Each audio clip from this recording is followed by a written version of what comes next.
Hello friends, क्या आपको भी यूरिन लीकेज की प्रॉब्लम है? कभी खांसते वक्त, कभी छींकते वक्त यूरिन लीक हो जाता है। डोंट वरी, ये क्यों होता है? क्योंकि अपने पेल्विक मसल्स की टाइटनेस कम हो जाती है। डोंट वरी, ये सब फिक्स कर सकते हैं। कैसे?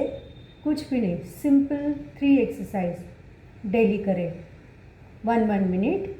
फर्स्ट 2 एक्सरसाइज कैसे परफॉर्म करना है मैं दिखाती हूँ।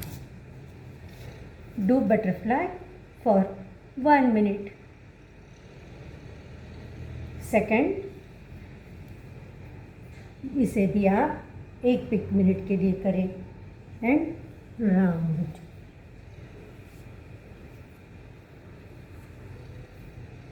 Clockwise and anti clockwise. इसे भी 1 मिनट के लिए करो। और कोई भी एक टॉवेल ले लो, उसे अपने पेल्विक मसल्स के नीचे रखो इस तरह से। एंड 7 to 8 मिनट्स वेट करो। इसे 2 टाइम रोज़ाना करने से आपके पेल्विक मसल्स स्ट्रॉन्ग बन जाएंगे। कुछ भी नहीं, इसे इधर 5 सेकेंड होल्ड करना है। Release, hold for 5 second, release, hold for 5 seconds and release. Very simple, very easy. Okay, bye, take care.